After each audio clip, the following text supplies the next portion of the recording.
Again, thanks for joining for the day. Really, really grateful to have Rann Miller join us for this month's or this part of the year's kind of take on Stand Up for DEI and understanding more about what each of us can do to manage the complex world we're living in terms of how we understand more about the world we live in and how we can navigate some of the difficulties that we're experiencing in our jobs at work.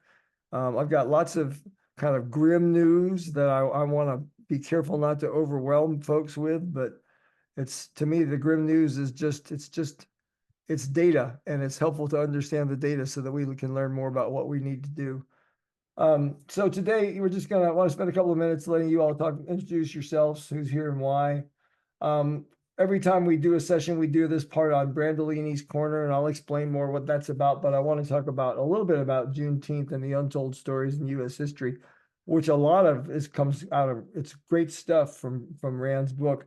And then Rann Miller is just, I met Rann, let me see, I'm letting somebody else in. Yeah, there we go. I met Rann because I found a quote from him about how to deal with resistors.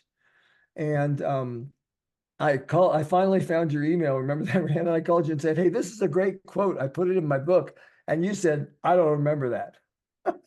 But it was really, really good. And your writing is so clear. And you've been such a good influence on me in terms of understanding more about what this work is and this world.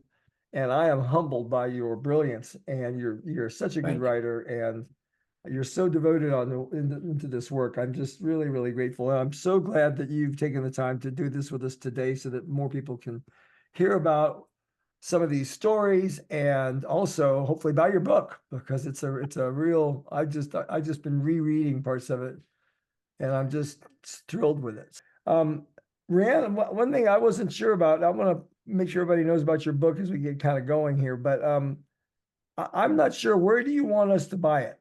Where should we go to buy it?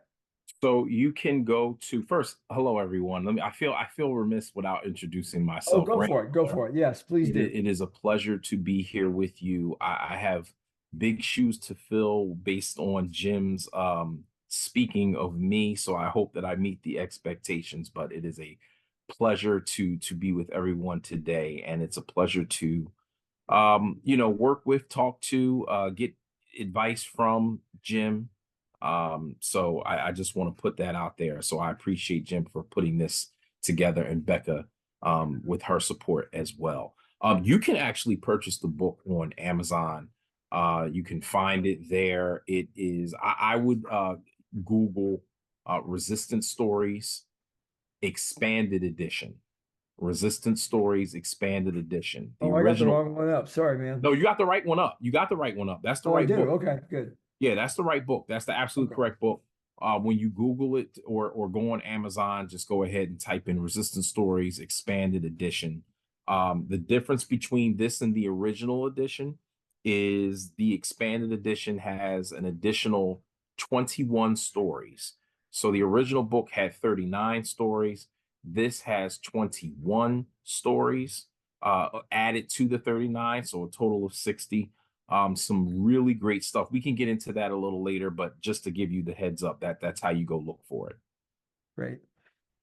And so, yeah, I want to say more back to Becca, your introduction, and also to follow up on with folks about you, Rann, a bit. So anything you've ever seen me do that's clever, insightful, or smart on LinkedIn probably came from Becca. So I just want to make sure credit goes where credit's due, right? Yeah. I can't take on that credit, Jim. You're awesome. You're awesome. And I'm so grateful for your support and contribution to the work that we're doing. And just a couple of words more about Rann. And I was going to do this later, but I'll do it now. Rann directs the 21st Century Community Learning Center. It's a federally funded after-school program located in southern New Jersey. He spent 6 years teaching in charter schools in Camden, New Jersey. He writes on race and urban education and has appeared in Salon and Alternet and The Progressive, where he's an education fellow. He's a creator, he's a writer, he's an educator and he runs the official urban education mixtape blog, which is great. It's one of the ways I first found him. and you can follow him on Twitter as well. So just Let me jump in real yeah, quick, go Jim, for it. Do it. just to give a quick update. So Yeah, good. that's my apologies. That's an old bio on file. I am a DEI director for Camden's Promise Charter School Network. That's located in Camden, where I'm also able to teach AP US history to a group of sophomores. So my regular job, I get to work with teachers as well as students to make sure that they're upholding, particularly the teachers, as well as the administration, upholding our laws in the state with respect to DEI, with respect to the LGBTQ community, and also ensuring that Black history is taught, and as well as ensuring that a proper representation of history is reflective of our student body. We're about 75% Latino, 25% African American, so it's important to me to make sure that we're doing that. But in addition to that, I get to teach U.S. history AP, which is always fun. So I just wanted to add that to the bio. Thanks, Rann. And I want to talk more about the school. I know about the charter school too. I went with what I thought was written down. I apologize for that. No, it's all good. No worries. Yeah. No worries. But I No want to worries. talk more about the charter school as well, because you're actually able to teach. And this is something I discovered more. I mean, I kind of knew about how much history was missing, but after reading your book, I really got how much history was missing. And you actually get to teach real history, which is a kind of a first, if you think about it. Unfortunately. Yeah. Yeah, I get to do some things that other places, other folks wouldn't necessarily be able to do. Long and short, as I went to a school where I didn't learn much Black history. I went to parochial school as a kid growing up, so that means Catholic school. We didn't learn those sort of things K through 12, and it wasn't until I got to college and got an opportunity to sit under Black professors that studied this stuff that it really sort of blew my mind about the history that I did not know. From there, it just turned into a growing of a growth of learning information, wanting to seek out information, and becoming a teacher. That really became my purpose, right? To teach what it was that I did not learn to my students. And so over the last 12 or so years, it's just been a journey of learning and accessing resources and holding one of those resources and using those things in the classroom where my kids would get things that I certainly didn't get and other students aren't getting around the country. Yeah. As well as sharing that with the adults as well. Yeah, well, there's still lots to talk about, and I want to get to it. I'm going to go away from this for just a couple of minutes, Rann, and everyone, and go into talking about kind of this part of this session is kind of what we call Brandolini's Corner. Brandolini, have you all heard of this phenomenon? I know, Becca, you have, because I've told you about it. But so the Brandolini principle is a principle that says it's about misinformation. And it says that the amount of information needed to refute the amount of energy needed to refute misinformation is an order of magnitude bigger than that needed to produce it. So one of the things about what we're seeing in the United States right now is that we have some very, very good propagandists, and they are really good at putting out one-sentence sound bites about what's wrong with the world.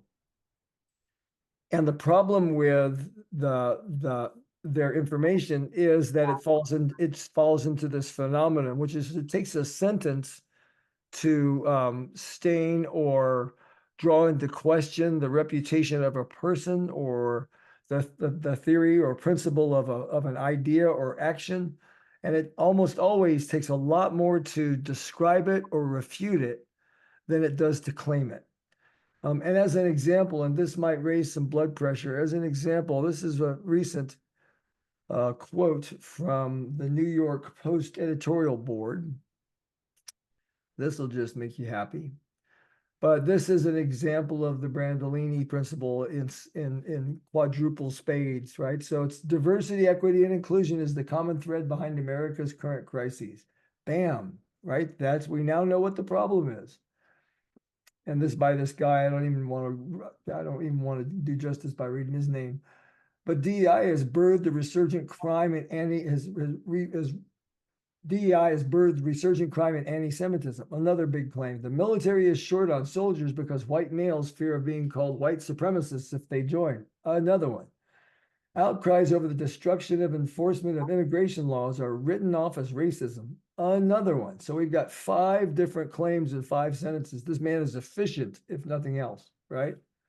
Nations like China, I bet you all didn't know this, but nations like China and the Soviet Union suffered enormously after substituting race, sex, class, and tribal criteria for meritocracy. While the smaller, less materially rich United States emerged to dominate the world. Yet here we are. So basically that's saying we're not going to be successful if we continue to do this. Just look at Russia and China, or the Soviet Union and China. Yet here we are in 2024, ignoring the baleful past. America's future now hinges on how quickly we discard DEI orthodoxy and judge citizens on their character and talent. So this is also the final thing here, is that the meritocracy is fair. We just have to remember to use the meritocracy. So that's an example of the Brandolini principle, somebody making a number of claims, each one of which, as most of us probably know, is easily refuted, but you can't do it in half a sentence. You need a paragraph. And the other problem with this, if you look at this, is some new data as well. So if we want to refute these claims, we also have the burden now of having to refute the claims with a populace that doesn't want to consume actual news. So this is troubling to me. And this is one of the things that has me most nervous about the state of our education in the US, is how are we possibly going to inform people that don't consume news? If they're not willing to read the paper or look at mainstream media, even, and you know, again, to me, that for all of us, we can't just trust one source. We all need to be checking multiple inputs on media when we're trying to understand more what's happening in the world. But part of the problem is some folks just are not looking or consuming any news whatsoever. So very, very difficult. We've got a really complicated challenge in front of us, which is how do we persuade a group? And you know, let's assume that at the edge of the bell-shaped curve, we're not going to influence the people that are extreme on either side, right? Well, that's not our goal. Our goal is to find a way to kind of continue to persuade the people that are in the middle around what might need to happen in order to understand more about what's going on in the world and what their role can be in it. So to me, a lot of this is about us exploring our skills as persuasionists. Rann, you probably don't think of yourself as a persuasionist, but you're a great persuasionist, because persuasion in my mind is, it's not trying to convince somebody to change their mind. It's giving people accurate information so they can make an informed decision, right? So that's a really important trait in what we're trying to do here. Any reactions to what I've said so far or what I'm showing?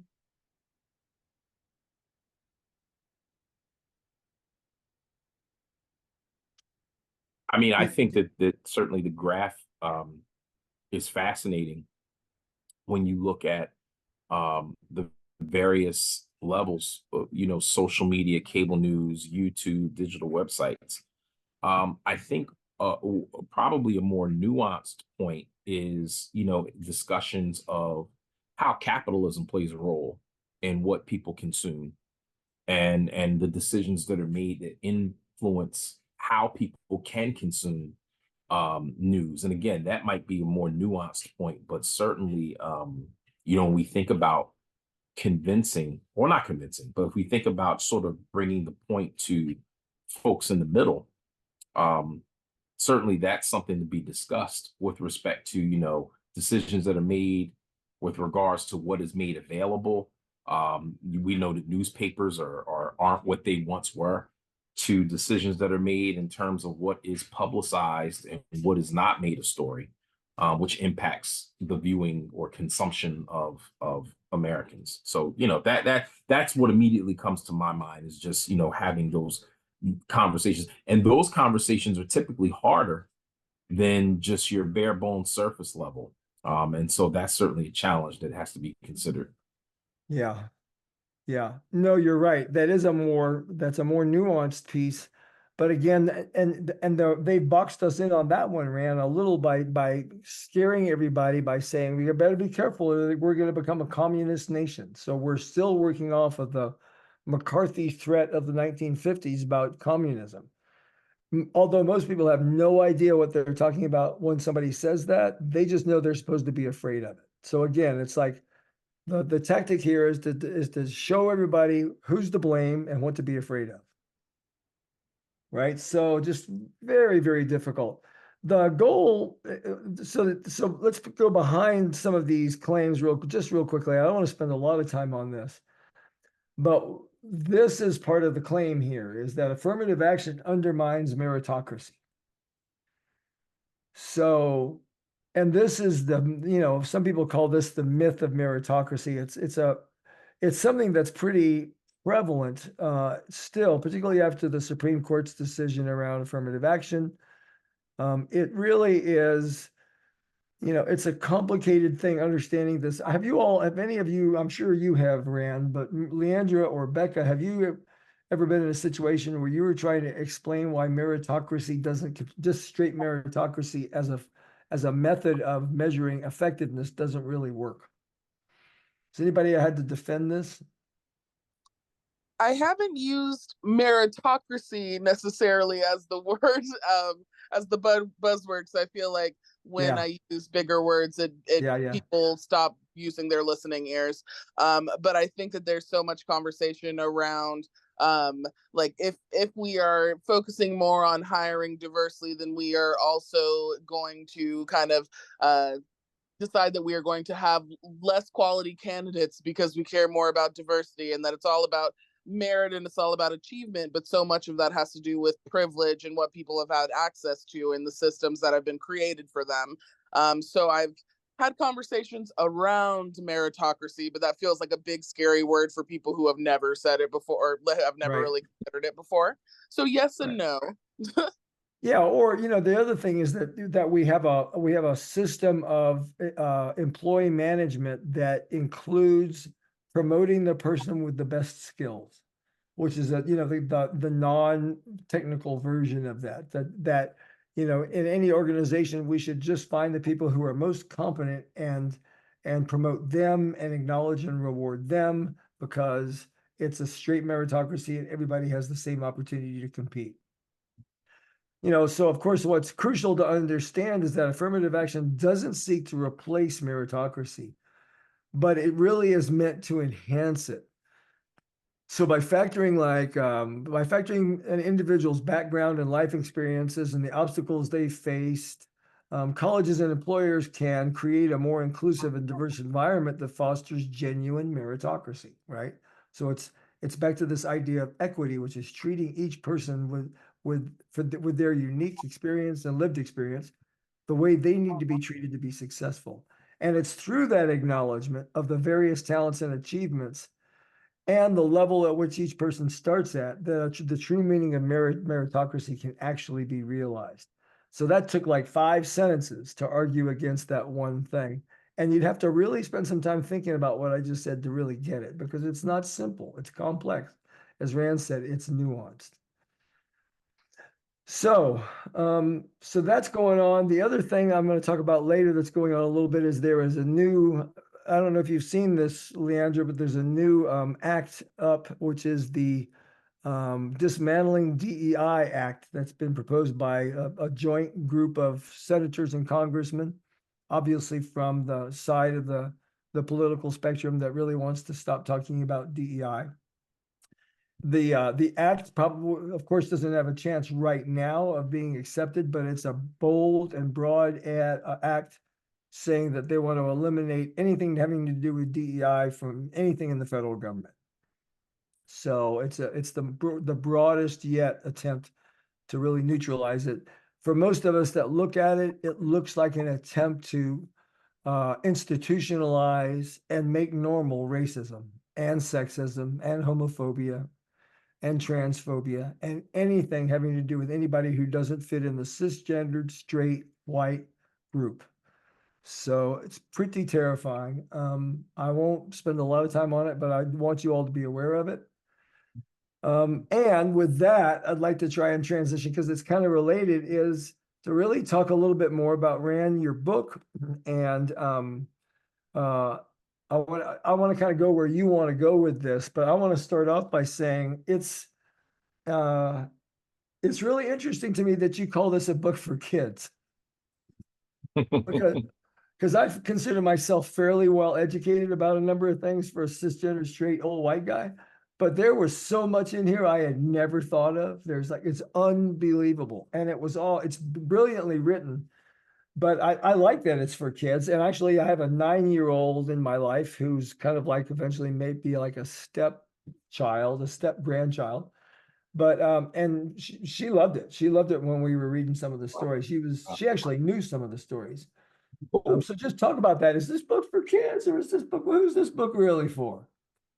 So the book is for kids. When I was originally asked to put the book together, it was asked of me to make it a kids book. But sort of the hidden agenda or hidden curriculum for me was making it something that all adults could read. Years ago, I'm not sure if this is still the case, but I remember in grad school learning that most Americans read at a 6th grade level. The book is put together for grades 4 through 8. So I wanted to make something that was good for kids to read, but it didn't take away from any rigor. Certainly, there's vocabulary in here, and there's a glossary in the back.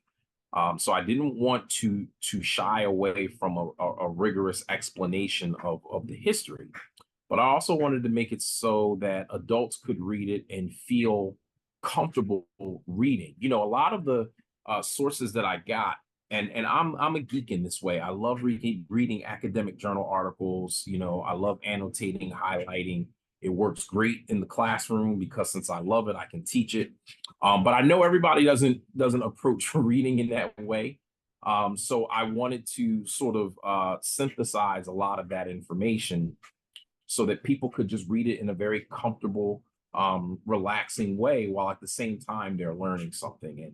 And certainly, again, it's for kids, but it's also for adults. It's things adults can read with their children. If you have grandchildren, you can read it with them, or you can read it yourself. One of the things my wife and we usually do before we give anything to the kids, particularly when they were younger, is we would just consume it first.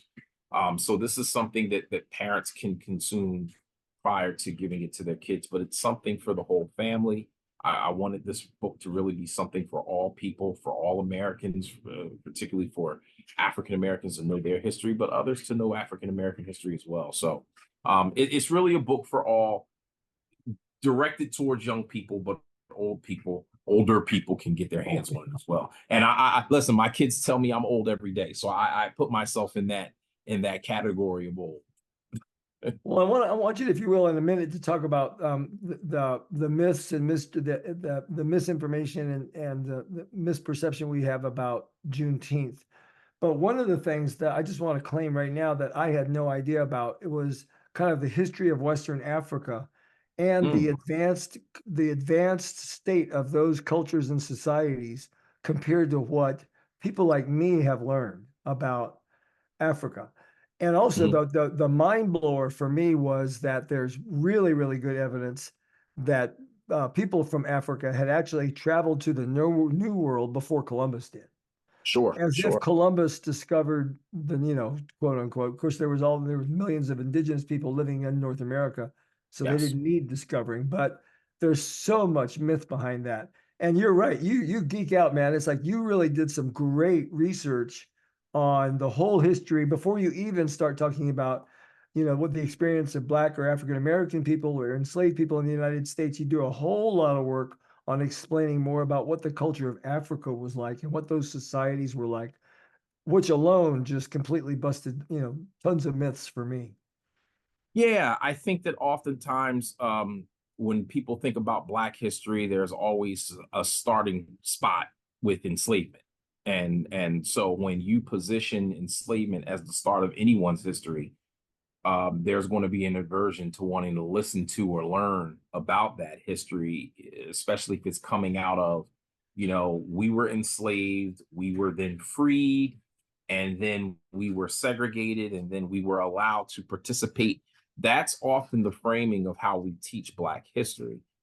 So I wanted to go against that grain and really speak about the history of Black resistance, which is really at the crux of how Black people were able to ascend in an anti-Black society. So, that starts with, beginning our history in Africa, which is where it begins, and discussing what was of Africa and what Africans did prior to arriving here.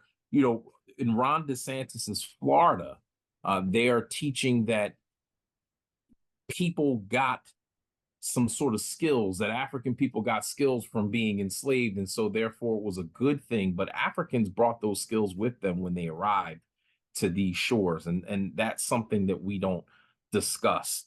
And in those early chapters in my book, I wanted to talk about things that kids don't learn. Mansa Musa, no one talks about him being the richest person in the history of the world. The way we look at maps that I discuss in chapter 1, and the reality where Africa is way bigger than what it's positioned on the Mercator projection. Looking at Egypt, where often, we look at Egypt as something separate from the continent of Africa when it's actually a part of the continent. Egypt, Kemet, meaning the Black land. There were Black Africans were in Egypt. So, talking about those things going up to, that Columbus even has in his diary that Africans had arrived. His route for arriving to the New World was an African route to the New World. So these are things that kids don't learn. And so I wanted to make sure that, starting before we start anything with the diaspora in the United States, I needed to start in Africa first. So that way people had an understanding on, the genius of Africans that came along with African people when they were kidnapped. Yeah. And you do a nice job, Rann, also of like there's this, even back to this idea that the history of Black people in the United States actually begins with enslavement. Is as a student, a student in the U.S. public education system, what I got was that the enslaved people were loincloth wearing, unadvanced, kind of, primitive tribes, clans, groups, which is again such a misnomer. But it's all it's a way of centering the story that makes it look more palatable, I think, or is an attempt to make it look more palatable, so that then in Ron DeSantis's Florida, we can say, well, they really benefited, the enslaved people in the United States benefited by developing skills. It's like, whoa, they had those skills. We actually pulled them out. We yanked them out of their culture and their society where they were productive citizens, right? Yeah. It's a way of objectifying them as if they're somehow not equal to the rest of us. Yeah, and it serves to promote a narrative, and that narrative is really surrounding white settler colonialism. I'm thinking about an interview not Ron DeSantis, Rick Santorum had a couple of years back where he talked about when Europeans arrived in the New World, there may have been people here, but there was no culture. There was no history. Speaking of the indigenous folks, and those kind of statements are made to say, I think it is Roxanne Dunbar Ortiz that talks about the idea of indigenization, right, in her book. And so to indigenize the European is to say that not only we may have settled here, but when we settled here, there was no history, there were no culture, and even go as far to say there were no people. This is ours. And so it helps to craft this narrative that we see to this very day when you hear things, people say that, the United States is, some white people say this is our country. That's baked in, Supreme Court decisions, is baked in a Ford commercial, right? These things are such to make people think certain things, to be inclusive of one group, white people, to be non-inclusive of another group, particularly African Americans, but other peoples of color that don't fit. And it's not by accident. Yeah. Yeah. I want to stop for just a second, see if you have questions or comments for Becca or Leandra. Anything up for you? Any questions? Fair game. Any comments? Fair game. I really appreciate that reframing of Black history. Really, it starts in Africa and how we're taught in the US. It starts with enslavement, and we train our brains to think about it in that way. From someone who's trying to work on their storytelling, I think that's a really, really powerful, way to think about it. Obviously, it's the rest of the story that's not told for that, and then also the parallels too. You know, painting societies in Africa as more primitive, and what we've done with Indigenous people in North America as well. Very similar. Yeah. Thanks. Yeah. Yeah, it's pretty astonishing. And I frankly, Rann, I get a little, I mean, don't take this wrong. I get a little overwhelmed. It's like, how are we going to turn this ship around? Because it's the current paradigm for education, public education in the United States is so calcified. And not only is it calcified, but even without this being part of anybody's curriculum in the United States, to my knowledge, in public schools, without any of this, there's already a force trying to push us backwards. Without even considering this, there's a force trying to push us backwards. Right? Absolutely. There, I believe it is Robin Kelly who talks about a war against Black studies. There's a war against Black history, and I think that Black history has the markings and footprints of America, and the sort of story that we've taken. It's a story that is not one painted with rainbows and roses. It's a story painted by blood, from genocide, from enslavement, from settler colonialism, capitalism, racial capitalism, to help us understand where we are as a nation and how we got here. That's something that's not a Disney movie, right? That's not right. a movie that you're going to show a 5-year-old, 6-year-old, 7-year-old, but it's a story that needs to be told. And those lessons can be taught in ways that are age appropriate. Certainly, we're not going to be as graphic with a 7-year-old as we are with a 17-year-old, but the principle still remains that we can teach the truth and we can teach the history. But I think that this war is really designed to prevent not just Black people from knowing their history, but preventing white people from knowing their history as well. Right. It's not, the way that racial capitalism works is it works to exploit all people, and we often don't highlight the ways in which white people are exploited. I always reference the Black Jeopardy skit on Saturday Night Live, where Tom Hanks is a MAGA-wearing conservative who is with 2 Black people on the panel, and he has just as much in common with them than someone that he's voting for in Donald Trump. And so there's been a great covering of putting the wool over the eyes of a number of white people to really know the truth. I think it was Lyndon Johnson that made the point that, and I'm paraphrasing here because I don't know the exact quote, but if you can make the lowest white man feel bigger than the highest Black man, you can make him think what you want. You can pick his pockets. And unfortunately, in our country, there are a number of white people who are having their pockets picked by folks like Donald Trump, to the extent that it's going to show itself in this election coming in November. I love what you said, Rann. It seems so obvious, but it's not. It wasn't obvious to me. I think about this a lot in terms of gender, but I hadn't thought about it in terms of race, which is this idea that we're not just talking about Black history. We're talking about our history. We're talking about what happened with all of us. And like when I talk about gender, frequently I'll do some exercises that help men become more aware of their privilege as men. Yeah. And then they say, well, I'm worried about this because of my daughters. And somebody in the audience almost always says, well, why aren't you worried about sexism in terms of your sons?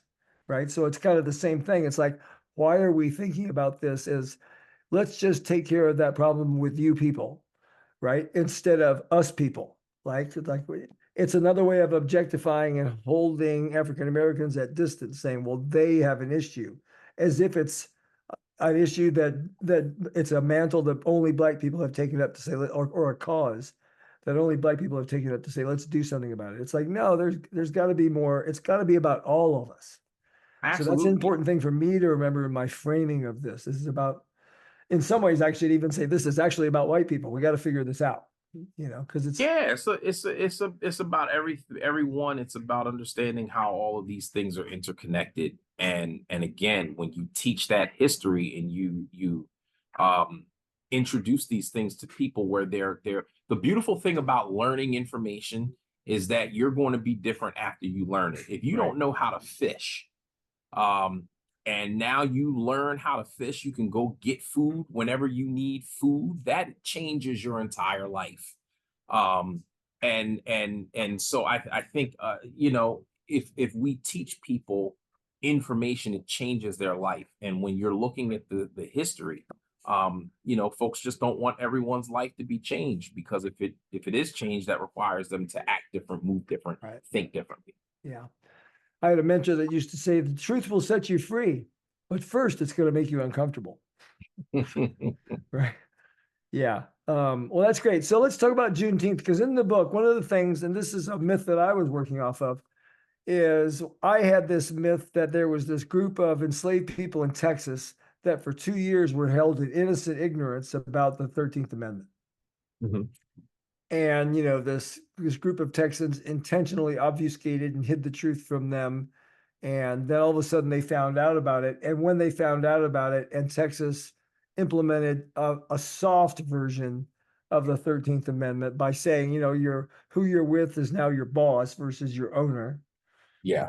Yeah. So there's all that stuff. And it sounds terrible to say that they were intentionally, that information was withheld from them, but there's more to that story, and you talk about it. And in honor of Juneteenth, would you share some more about that with us? Sure. So I'll start with the end first, and then I'll go to the beginning. I wrote a piece after reading a piece by Pennell Joseph, and he talked about what Juneteenth really meant once General Granger marched into Galveston. Real quick, the interesting thing about Texas and the interesting thing about Galveston was, Texas has a very unique history. And I think that it's apropos that we celebrate Juneteenth. It all happened in Texas. Texas was a Mexican territory. Of course, it was a part of Mexico. It was not settled. And so the Mexican government wanted for that land to be settled, and they opened it up to white settlers. So those white settlers coming from the United States, the southern states, they brought their enslaved Africans with them. The interesting thing was that enslavement was abolished in Mexico. It was abolished completely from Vicente Guerrero, who is the first person of African descent to become president in Mexico, Right. the first certainly in North American history. And he abolished enslavement. And so as those settlers came and brought their enslaved Africans would leave and they would go to Mexico. And once they left and went into, other parts of Mexico, they were not forced to return. And so that history really shapes what Texas becomes. That is the history that is at the foundation for Texas independence. That's something not taught in schools either, but it's reminiscent to the American Revolution, which is why, the southern states joined the North to fight, because they wanted to protect enslavement. And so once Texas became a part of the United States, after a certain point, no free African-American people were allowed in the state of Texas. Only enslaved Africans were allowed in Texas. And in the city of Galveston, that was a major port city.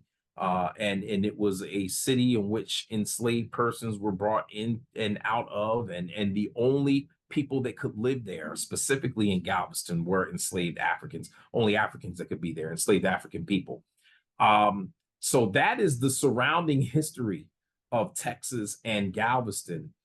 When the soldiers came in and they marched in, and General Granger made his announcement, and Jim, you just said this, the point was made that you are now free, but you are free to work. You were free to work for wages. You are not to leave your plantation. You are not to leave where you're at. You're to stay where you are. The only change is the designation between you and who is no longer your master. He is now your boss. And that was at the behest of the administration because, again, it's about preparing for the harvest. We're not trying to lose this money. Yeah, you're free, quote unquote, but you're free to work. We're not trying to lose any of this money. You are not to not work. You have to make sure that you're working. And so if you're not going to work, there are going to be penalties. We know those as black codes. But the interesting thing after quote unquote emancipation was made known to those in Galveston was you had officials in Texas that were working to return things back to the way they were. The federal troops weren't necessarily about protecting black people.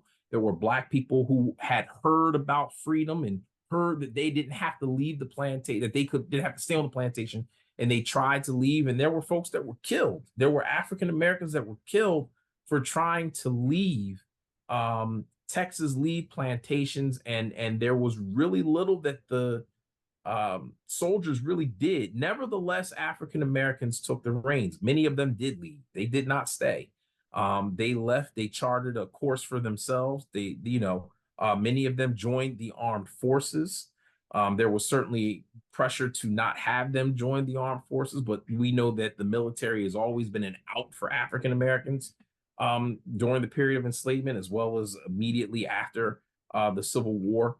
African Americans, they took their humanity in their own hands in many cases, and these are stories that we don't often hear. This goes to take me to the beginning part. Before Juneteenth with the Civil War, many people look at the Civil War and look at emancipation Right. as something that was decided upon by Abraham Lincoln. This is where we get the notion of the Party of Lincoln. This is why African Americans voted Republican. And, conservatives today use this argument to try and bring black people in the Republican Party. The reality is that Abraham Lincoln was not a proponent of enslavement per se, but he did not see equality for African Americans with white people. In fact, he believed that African Americans should actually leave, that if they leave, because white people aren't going to see themselves as equal with black people, that it might serve black people and white people better, that there are no black people here. Right. And then there's a famous conversation that he had with some black folks in Washington, D.C. There are some fiascos that he was a part of trying to get African Americans to move from the United States to portions of Haiti and Panama that blew up in their face as well. So what compelled Lincoln to actually free through emancipation those African people in Confederate territories was African Americans themselves.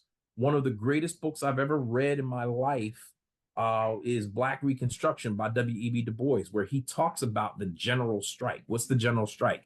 African Americans on the plantation putting down their tools and going to leave the plantations to fight for the North. It was the work of these African Americans, the decision to strike working on the plantation and going for union lines to fight against their captors. That compelled Lincoln, because at the end of the day, black people were going to fight anyway. You weren't going to stop them. And Lincoln understood that, in addition to the fact that without African Americans, you weren't going to win a war. There was no way you were going to win. If we look in American history, the revolution is not won without African Americans fighting along Union lines, because the British certainly had African Americans fighting for them. The War of 1812 is not salvaged. New Orleans is not saved if it were not for African Americans. New Orleans wouldn't have been purchased without African Americans due to the Haitian Revolution. It would have been saved without African Americans, without the Battle of New Orleans. So you have those things, and certainly the Civil War too. So Juneteenth, all of that to say, is a recognition of the role that African Americans had in their own liberation. And we often talk about Black history in terms of, you know, the United States was benevolent. They changed their minds. Folks worked on behalf, and we can give abolitionists credit and all those sort of things. But in reality, it was those people on the ground. It was those African people, those African Americans that were in the trenches that took their freedom by their own hands and secured it for themselves and others. That's really the story of Juneteenth. Yeah.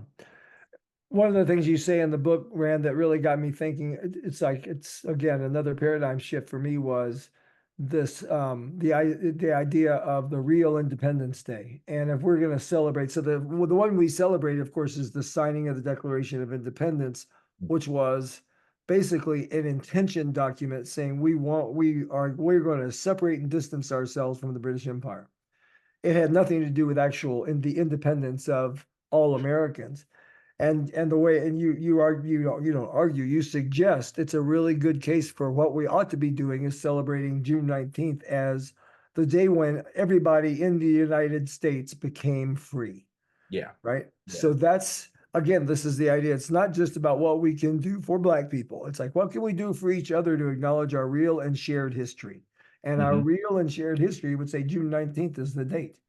Yeah, we can celebrate the signing of the Declaration of Independence as a subordinate category to that. But the first time we were actually all free, all of us, was then. So yeah, I thought that was amazing. Yeah. That, you know, and incidentally, we've now talked about the first 40 or 50 pages of the book, right? So it's like there's so many stories. And so Rann, I want to kind of start wrapping. I want to give you a chance. What else do you want to share with this audience from the book that's important to you? Oh man, that's a great question. I actually have the book in front of me. I said, let me make sure I get this in front of me in case I have to just reference a couple of things. Take a second and think about it, because one of the things that I think is important to our audience is we've got to figure out how to help introduce our clients to the real history without engendering more shame than is required.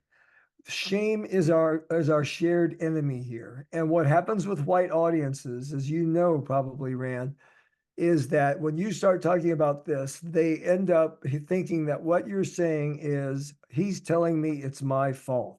And of course, that's not what you're doing. That's not what I'm doing. It's not what any of us are doing. But we are saying, hey, everybody, there's an opportunity here for us to think about what we did and what we want to do going forward to create a more inclusive world. It's about the expression we always use is, it's not my fault and I am responsible. Yeah. None of us need to feel guilty, but all of us need to feel responsible.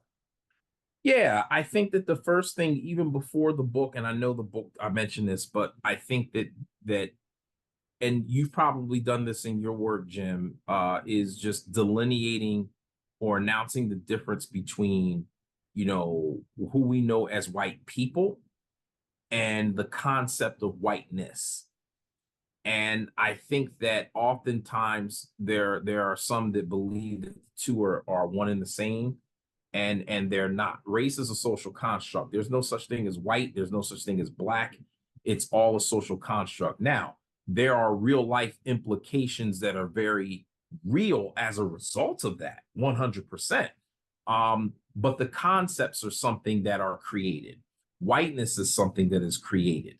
And so I think that the first thing that we have to do is help folks, particularly white people, understand or separate themselves from the concept of whiteness, and realizing what it is and realizing what it does in real time, for them to not feel as, I won't say the word uncomfortable. I'll say for them to have an intellectual grounding that helps them navigate these conversations. I think that is the thing. There has to be an intellectual grounding. And unfortunately, we live in a society now where folks don't want to be intellectual, God forbid. But you have to have that in order to wade through these conversations. So that would be my first thing. With respect to some of the stories in the book, one of the things I try to do is I try to do this in a storytelling way as best as possible, using academic resources to do it. there are a couple of stories I think that are fascinating for me to learn. And I think that looking at history is always cool. First, I'll start with the story of Ona Judge, Oh who yeah, was the good. enslaved woman of George and Martha Washington and her escape from Philadelphia. That is a great story. I always feel like that folks can learn about. I love also a good story is the story of the Underground Railroad to Mexico. Often we talk about the Underground Railroad going north. There's certainly one that went south. I alluded to that a little bit with respect to Texas. That's always a great story. There's also the story of John Horse, who was the Black Seminole, who led the Seminoles into battle against the federal government during the Seminole Wars. He fought in Seminole War 2 and 3, and then helped march that group to the Midwest, and created a community out there. That's always good. A new one that I added in here is the legend of David Fagan. Probably my favorite of all the stories. When I looked that history up and found out about him, I was just like enthralled. That's probably my favorite. David Fagan was a Buffalo soldier, Oh and yeah, that's right. Yeah, yeah. and he fought in various wars in Florida, and he fought in the Spanish-American War. And then he was sent to the Philippines. Filipinos thought that the United States was coming to help them liberate themselves, when in actuality, the United States planned on, using this as a colony, as an imperialist colony, if you will. And David Fagan didn't like that too much. And so David Fagan hopped sides. He joined the sides of the Filipinos. So without giving too much of that story away, you can see what happened there. There are certainly stories that are a little bit more uncomfortable. Certainly the story of the Haitian Revolution might be something that's a little bit more uncomfortable for folks. Certainly, while I don't think it's uncomfortable, maybe some of the details I provide about Harriet Tubman might be considered uncomfortable. I think something that's very challenging is the rhetoric or discussion that I have on Dr. King and some of his rhetoric with respect to capitalism and racism and these sort of things. So I think there's really a lot There's a lot. here. You're There's right. there's a lot in here that I think if folks take the time to read it, they will get an understanding of history. And one of the things that I love doing, the best part about this book, you might not think, but the best part about the book are the footnotes. It's the footnotes in the bibliography. And I say that because as a teacher, I always tell my kids, whatever I tell you, you can go check. Don't take my word for it. Go check the history. And you will see as to whether or not I'm telling you the truth or I'm telling you a lie. Yeah. And so one of the things, even though this is for kids, I love having the footnotes and bibliography here, because if you don't believe what I'm saying, you can look at the record. You can look at the research that was done prior to, because everything that I'm saying here is built off of academic research of historians. So yeah, I think that starting with whiteness first and then delving into some of these stories is a good way to bring folks in. And then as they're familiar with some of the interesting stories, they can be roped in with some of the more challenging, if you will, stories for their hearing. Right. No, it's a great book. And, in 173 pages, that's 173 written pages without the appendices. You cover a lot of ground. Well, that's just the original. The extended version, the expanded version is 334 pages. Huh, mine's only 173. Yeah, you have the original.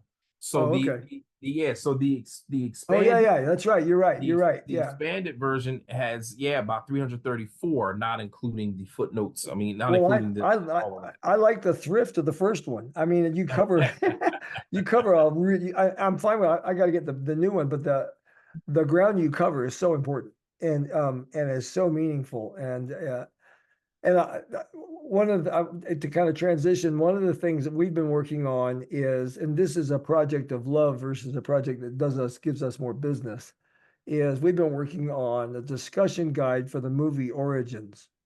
Mm, Origin, right? Based mhm. on cast by Elizabeth Wilkerson. Yes. Isabel Wilkerson, sorry. And a study guide, because there's so much rich learning, I think, for everybody, but specifically for white people. And one of the things that she says that you want to talk about an overwhelming data point. So in your book, I think you referenced probably 12 million enslaved people were captured and moved to different parts of the world. Mhm. 12 million people. And we talk about the Holocaust and the loss of 6 million lives, Jewish lives during World War II. And what one of the lines in the movie is that when we really do research on enslavement and we think about the lost lives from rape and abduction and lynching and punishment and that all of that, what Elizabeth or Isabel Wilkerson says is there is no number. There is no Mm, number. We don't know mhm. the number of lost lives as a result of enslavement. But with 12 million as a starting point, you can guess that it was, it's going to be an astonishing and devastating. In some ways, I hope it can't be quantified because it's going to be a lot, and it's going to be Yeah. more than some of us want to handle. You know. Yeah. So Rand, thank you so much. And just love your work. I want to have you back. Are you writing? What's new? You going to be writing anything else? What's coming? Well, I just finished a local project for my hometown, Camden City, New Jersey. It's called Camden 2025, where we look at myself and a series of writers looking at the impact of the city being taken over, municipal government, public schools, as well as the police. So I just got finished that. So now that gives me an opportunity to delve into some other things. I have a piece out today with Prism. It's on Juneteenth, the loophole of Juneteenth being Wow. that it's after, or if the way it falls on the calendar, June 19th, it's after when most school districts have closed for the year. And so that enables school districts to evade or avoid talking about Juneteenth altogether. Maybe what a school district will do is they'll say, we'll let a day off early, and then that'll be that. So that article's out. And I'm putting I everybody. I'm putting the link to that article in the chat right now. You Oh, just got it. awesome. Yeah. And with respect to any other writing things I'm looking to do, I'm actually in the process of charting out some other things to move into in the during the summer to write maybe a little bit of fiction as well as nonfiction. So Awesome. yeah, so that's what I got on the docket. Well, keep bringing it, man. It's so good and it's so needed, and you're so appreciated for what you're Thank doing. you. And gosh, what a gift! What a gift! And thanks for taking the time to be here with us. I appreciate you, and I appreciate the forum and just having the space to speak. So thank you. We'll send this to you when we get it out, so you can use it however you want. But thanks, Awesome. again. Yeah, Awesome. great conversation. Great to listen and convene with y'all. Yeah. Likewise, thank you. I just started 2 copies of the book, so Oh, thank you. I appreciate it. Thank you. yeah.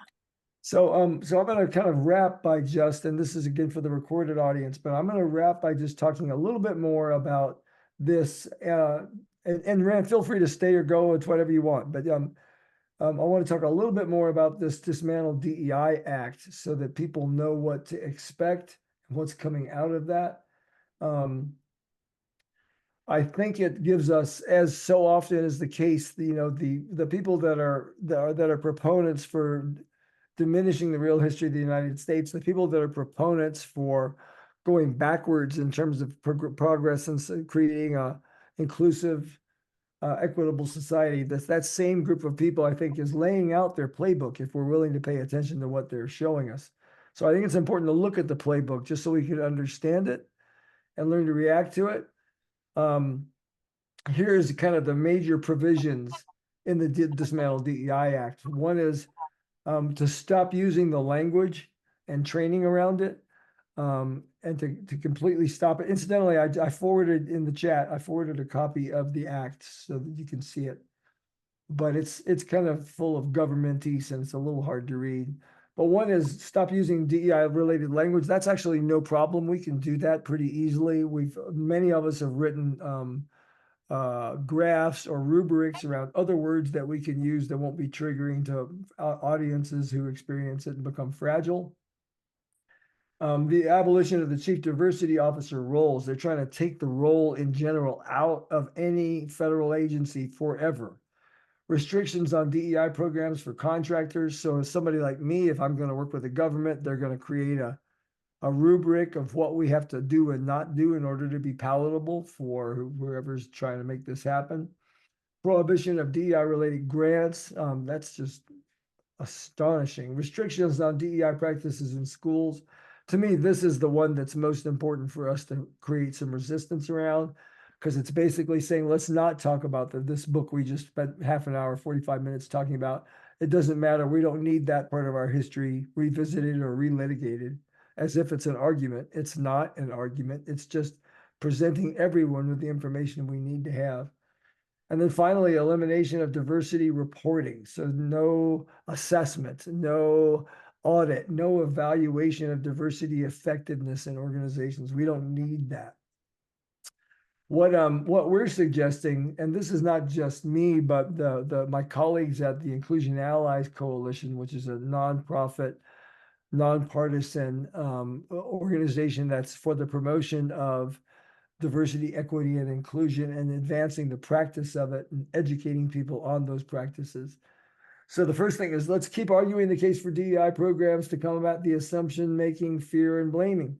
We got to keep on going. We got to just keep on talking about it in spite of the difficulty. If they don't want to call it DEI, great. We're going to call it opportunity programs. If they want to change the name, let's not get, this is unpleasant for a lot of people to think about, particularly people who've been working on DEI for their entire careers.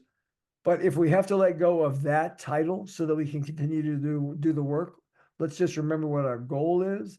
But we got to keep on fighting for and arguing for the importance of DEI programs, whatever we call them. We got to continue to uphold the lived experience of marginalized people and communities. We've got to keep talking about that. This is not about providing people with the data. This is about providing people with stories from our lives about why this stuff matters. It can't be the story about your friend who's a person from an underrepresented or marginalized group. It's got to be the story of what happened in your heart with a relationship, the knowledge or the experience you had directly. So all of us need to create our own narratives around these stories and share them as our lived experience. We got to continue to vote and support free and fair elections. I think one of the biggest pushes right now, what I'm seeing, is a lot of effort in trying to make sure that we preserve safe voting spaces so that people can feel okay about showing up on the day of elections. And then we got to hold our elected representatives accountable for their votes and the platforms and their platform on anti-DEI subjects. What I'm noticing is there's even among progressive legislators is there's a lot of fear about being rejected by part of their voting base because they're going to take a stand for DEI. I think it's required. We got to do it. We've certainly seen enough examples of courage and bravery, even from conservatives like Liz Cheney. So we've got to find a way to stand up and be willing to talk about that stuff that's hard to talk about. So there will be more on the Dismantling DEI Act in coming months, I'm sure, but we just got to keep on working it. We got to keep on standing for it, keep on standing up for it. And with that, I think we've covered what we wanted to cover today, except to say, if you haven't already, you might want to try and priority is get Rann's book. But secondarily, if you haven't seen it, this is what authors always do. Enough about me. Let me tell you about my book. So just want to remind you that I do have, oops, that's the wrong screen. We do have a book up for you, and we want you to be able to see it. That talks about all of these dynamics. It's a book I wrote in 2022 called Gaslights and Dog Whistles.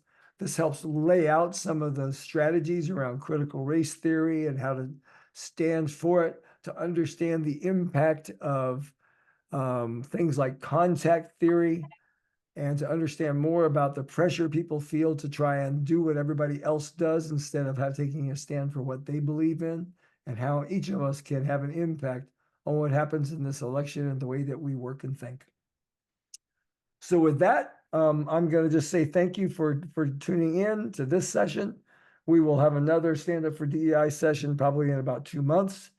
Wishing all of you a safe and delightful summer that hopefully is filled with love and connection and a continuing fire in the belly to kind of find the truth in our world and our lives so that we can live in a world that works for everyone. Thank you.